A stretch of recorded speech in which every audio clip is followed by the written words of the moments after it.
right, welcome back to the channel, ladies and gentlemen, boys and girls. Here we are once again to talk about another scripted review. And this time we are talking the haves and the have-nots. This is season 6, episode 20, entitled Smitten.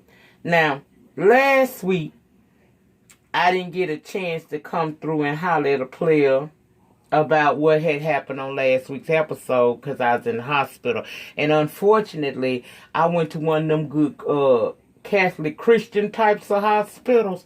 And they did that, although they did give us wonderful TV service, they made sure they blocked out VH1. We didn't have no I didn't have VH1, I didn't have We TV, I didn't have Bravo TV, I didn't have OWN, so I couldn't see nothing those days I spent in there. But when I got home and I went down to the Facebook, everybody and their mama, especially in the two have and have not groups that I am in, were talking about that slap from hell that David gave Veronica. So that prompted me to go over to my TV and hit the on demand button and scroll back, and I was able to watch the episode.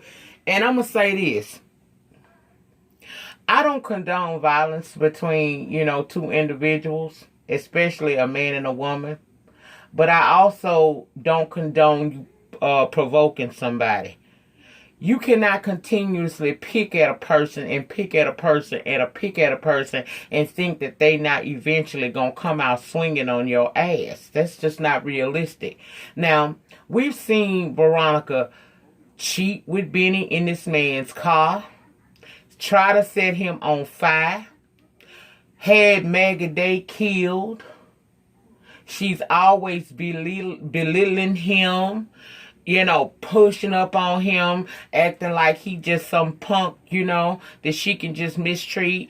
And last week, what you saw was an accumulation of all of the stuff that this man has endured in this so-called 20-plus year marriage that he's had with this psychotic woman. She cruised up on that ass whooping. She was cruising for a bruising and she got it. So he slaps the bejesus out of her ass, and across the room she flew us. She was shook. Because you never thought that this mild-mannered gentleman would actually come out of a bag on you. Well, if pressure busts pipes, imagine what it does to the human brain. So we open up this episode tonight with her still on the floor trying to get over the fact she is in shock that he actually hit her. And RK, I know you trying to, be her man because you done marked her as your sugar mama, and you telling David he better leave and whatnot. Baby, sit down somewhere. Now you fine, and I want you to stay that way, because you jumping up in David's face could have very well landed you right next to her on the floor. You not ready, young buck. Stay in your lane. Stay in your lane. You see, he told you want me gone, move me. Okay? And Veronica know that she had to push David too far. Even though she was in her feels, she made you stand down, say she got this. Veronica gonna tell that man she had 2 rules when she got married. Don't cheat on me and don't put your hands on me. And according to her, he has now done both. He said, I never cheated on you. Hell, woman, I gave up on you. After that newspaper situation with Benny Young in my car, he said, all the sacrifices I've made for you, just leave my son alone, leave Erica alone, and better yet, leave me alone.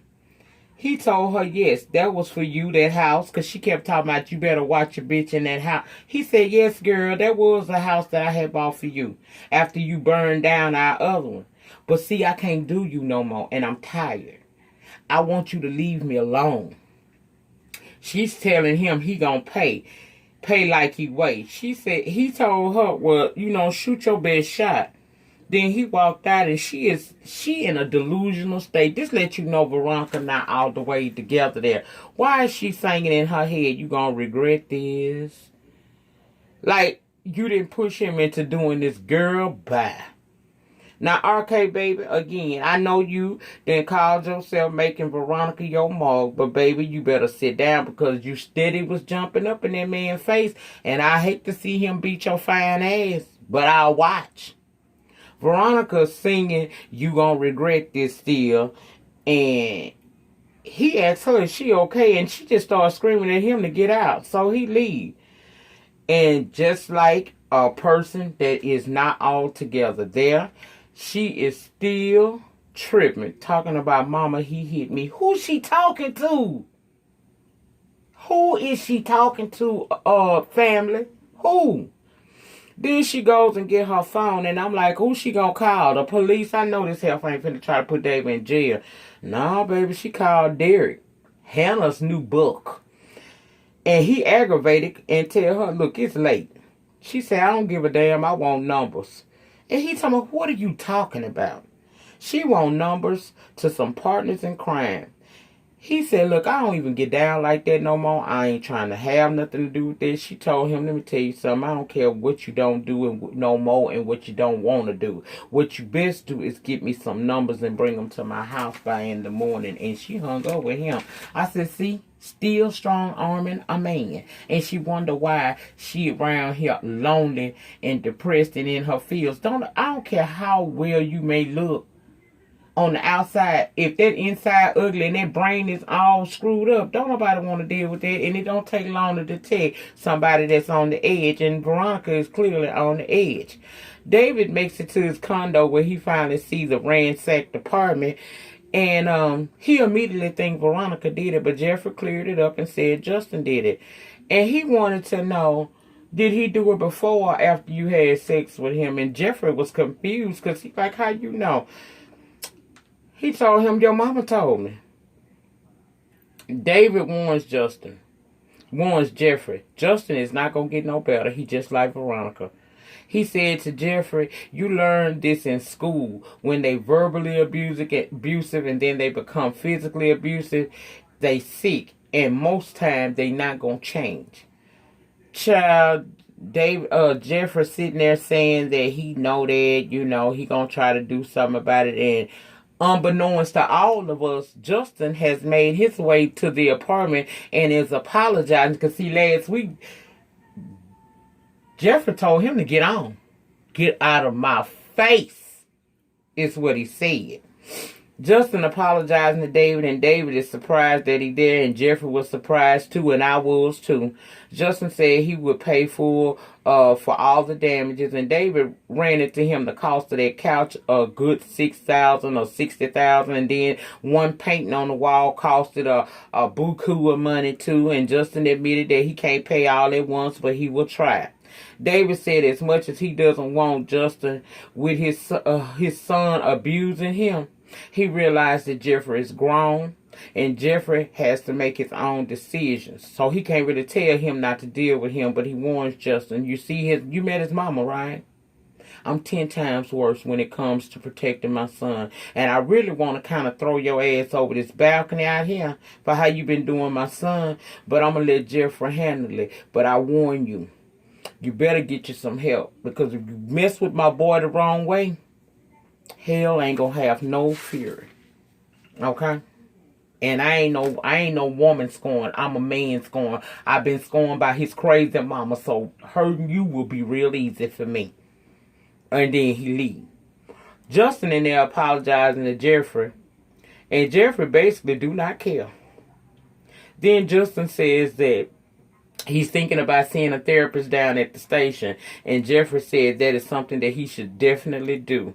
Justin said, well, if I do it and I get better, will you move in with me? And Jeffrey said, look, bro, just worry about getting yourself together first.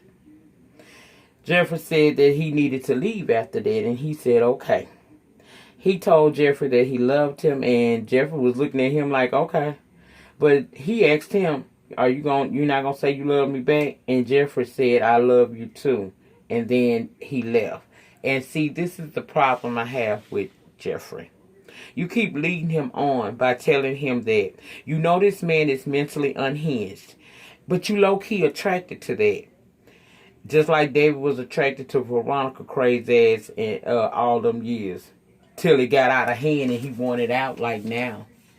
You need to stop playing with this man because clearly he not all the way together there.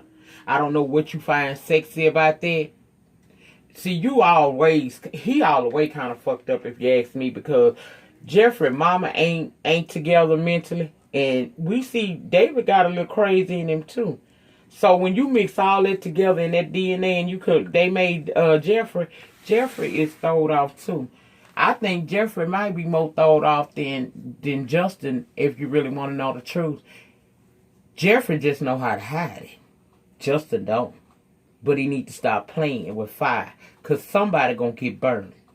Now, child, we see the bartender from over at the Malone's bar down to the police station, and he running it down, giving a description. Then you see another cop talking to D.A. George and Sarah, and they talking about how close they getting to being able to arrest one of the criers. Then we see them looking at surveillance footage from the robbery / whatever the hell, stabbing or whatever happened with the Malone uncle. And we see Wyatt, we see Jim, and we see Benny. And D.A. George recognizes all of them and wonders what does Jim and Wyatt have to do with that situation, and what is Benny doing there? Well, we find out that Benny is the person that the guy from the bar is saying was the assailant. So George say, go bring him in. Okay. Now Sarah, she goes off by herself because, see, remember Jim told her, you got to get them bullets, girl. So she go and play the role, play on this nice man named Norris or Morris or whatever his name is. He over the evidence room. She playing like she don't want to check that now. She just want to make sure that what's in her case is exactly what they have in evidence. So he let her go back there. She ends up copping them bullets and she leave. Now Hannah at home, she's stressing out. She ain't going to work today. She calls Catherine and she asked her, did you call Marty? She tells Hannah, I called Marty, now you give him a call, and tells her not to worry about the cost. She's like, okay. So she hanging up with her and she going to get her laptop. She talking about, child, I ain't got but $32 in my damn account. And this woman talking about, don't worry about how I'm going to pay this man. I ain't got no money for that. And happened to look up in her joint account with Benny. And she now has $8 million in there.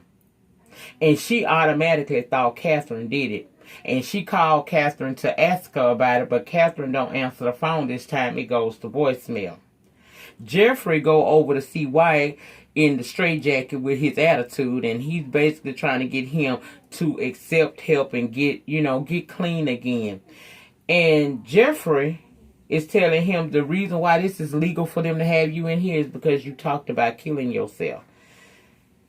Why you feel like he was just joking and it's going too far? Jeffrey tell him, look, I done called your mama, so she gonna be coming to see you. Wyatt is just convinced that she gonna try to kill him because they done took his money.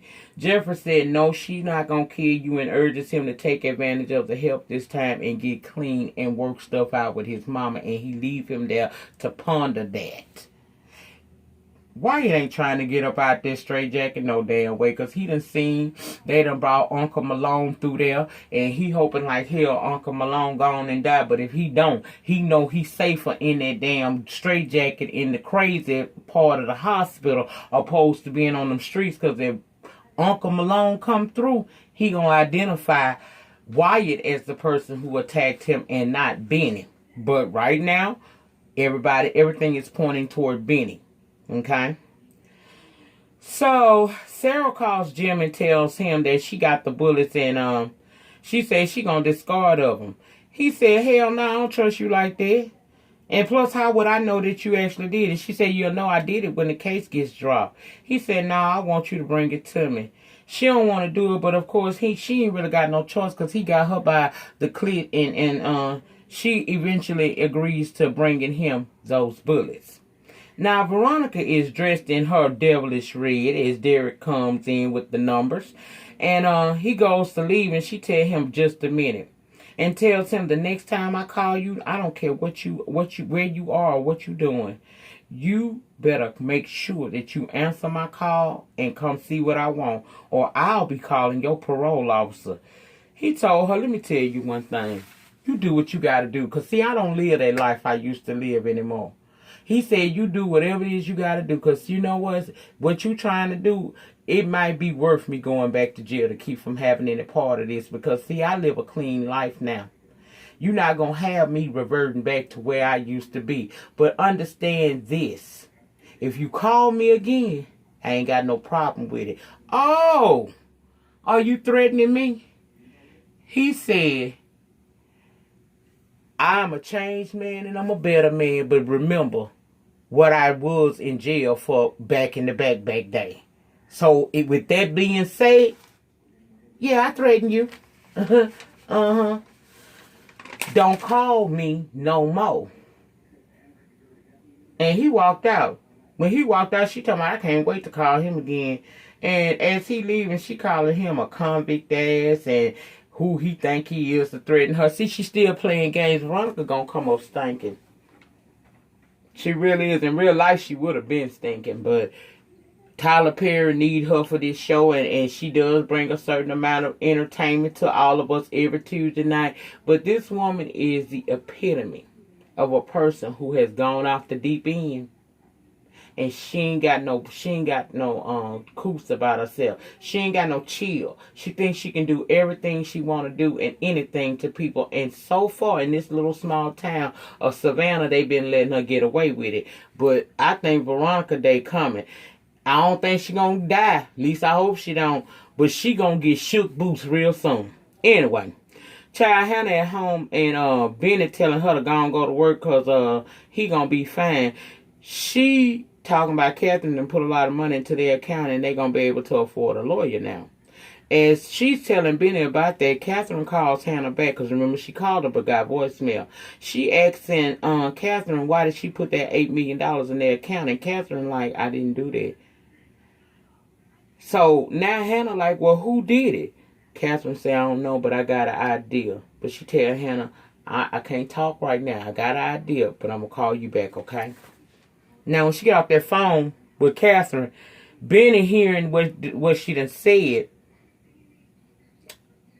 he called Candace and asked where did she get all that money from.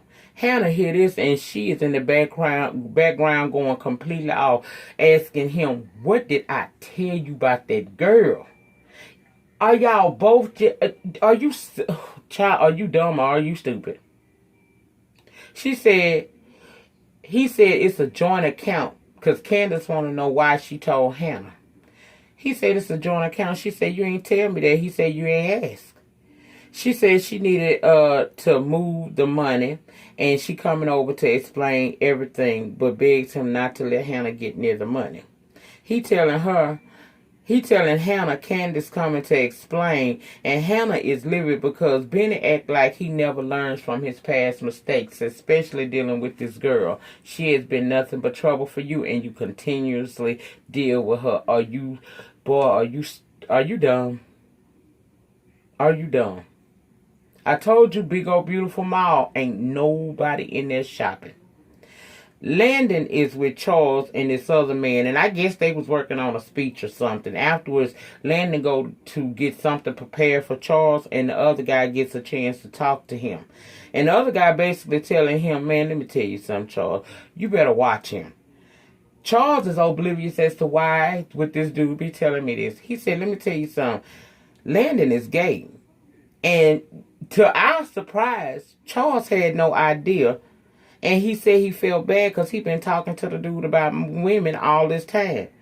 Dude tells Charles Landon is smitten by him and watch him. Charles feels Landon is a professional and he would never cross the line. Dude warns him Landon is territorial because all of this catering Landon been doing to you, and he be all up in your room late night. He got me and the staff side-eyeing y'all both, wondering is something going on. Well, Charles don't seem to want to listen. He dismissing it like it ain't nothing. But when old boy leave out that room and Landon came back and told him his car was ready, he was looking at Landon kind of differently. Because he may realize that Landon is smitten by him and that he do need to kind of set boundaries between the two of them. Because Landon act like he think Charles gonna change his mind. Erica finally calls old busted up Rocky and he in the hospital. He telling her about how Candace put him there. Child, we learned that Erica is ovulating and trying to get pregnant by David. That's her goal. She wants to keep an eye on what Candace got going on, so she want Rocky to go and apologize to Candace. Now, we all know Rocky ain't nowhere near feeling none of that. She begged him to please go and do it and offers to pay him. And you know how we pay. We pay in millions. He said, let me think about it and get out of here. And if I can do it, I'll let you know. Now, we see David going over to Jim's house. He living. He asking Jim to just help him calm down. Jim like, what the hell done happened? That David said, I had to pimp slap that bitch. And Jim is hollering, just like I would be. Jim said, well, how far did she go? He said, she flew across the room. Jim said, damn, you gave her wings, huh? Jim thinks it's funny, but warns David, you know Veronica gonna come for you. He said, yeah, I'm pretty sure she is, but I'm thinking she's more so gonna come for Erica. And Jim realized in that moment that David is deep with this girl than what he thought. Jim asked him, what you know about her? He said he not trying to marry her or nothing like that. He just enjoying it. Jim said, I don't care nothing about all of that. I want to know what you know about her. David said, well, I had Oscar check her out, and already he discredited it all because, see, remember, Oscar let Candace manipulate and manipulate him into passing out up there in her room, and she was able to get all that money back that he had just gotten from Wyatt. So anything dealing with Oscar, Jim ain't here for it. David's saying that Oscar will get you your money back. And Jim said, oh, I know he will. He better. At that point in time, Sarah is coming up to the door, so David leave out the back door. She gives Jim the bullets, and he had the audacity to try to make that woman go upstairs in Catherine's house and have sex with him. But she said, hell to the no. What you want? Look, you said for me to do this, and this concludes our business, and it is what it is. Here your bullets. Have a good life. Bye. And she left. Candace comes over to talk to Benny. Hannah comes in and she asks him, can she talk to him alone? He said, hell no. So they're going to have to talk right there in front of Hannah. She admits she got the money through blackmailing someone. And she says she will give Benny $1 million for all his troubles. She says she need him to go and remove the money out there, open up another account. She gonna move the money into that other account and leave $1 million in his current account for him and that thing, meaning Hannah. And Benny tell her, watch your mouth, Candace. Girl, you is really trying it, because if I was Hannah, I would have got up and reminded you of who really Chung Lee is. That ain't Nicki Minaj. Okay? Benny asks who she blackmailed, and she refusing to say. Hannah warns her. See, this how come with Quincy Jr. did. This kind of mess right here. You don't never learn from nothing you do. Hannah got up in her face and was putting that pic of Quincy Jr. in her face, reminding her that it don't matter how much money you got. It's your bullshit and the things that you continually to do is the reason why this baby is not here. And you can tell him to do whatever it is you want to tell him to do, but you must have forgot that's a joint account. He can't do jack without my signature. And child, she is looking surprised. Benny say, well, Candace, she is right about that. And at that moment, here come the police. They knocking on the door. Everybody wondering what the police there for. They open up the door. The people say, we got a warrant for Benjamin John's arrest. And they take Benny on down to the police station. Once again, Benny is in something he ain't have no reason, no business being in. All because he fails to listen. He was warned by his friend Mitch. His family ain't the one you want to be messing with. Benny hard-headed. He wanted to mess with these people anyway. He decided he wants to take the money back without the interest, only to get there and find out that Uncle Malone is on the floor, possibly dead, because Wyatt done stabbed him up. Or whatever happened. I don't think he shot him. I think he stabbed him with a ball or something. But all of this happens because he don't listen. Candace stay in the middle of shit because she don't listen. It's a price to pay for them get-rich-quick schemes. And we're watching it unfold. But that was it. And that was all, y'all. I will be back on Thursday. I will not be tomorrow to do... I don't know if Black Ink Crew and Queen Sugar coming on or not, but I'm here to tell you, you won't see me back down on here in bubble screen, on real-time screen, or nothing else until Thursday. For those of you who celebrate, I want you to have a wonderful 4th of July holiday. Enjoy your food. Enjoy your family time. Get you some firecrackers and, and have yourself a good time. Be safe out here. And I will see you all back on Thursday. I'll either be on bubble screen or else I'll actually be on camera where you can see me if I can do that. If I can, I'll be more than happy to do that. Remember, the depth of your struggle will determine the height of your success. In the meantime, in between time, please remember to rate, comment, subscribe.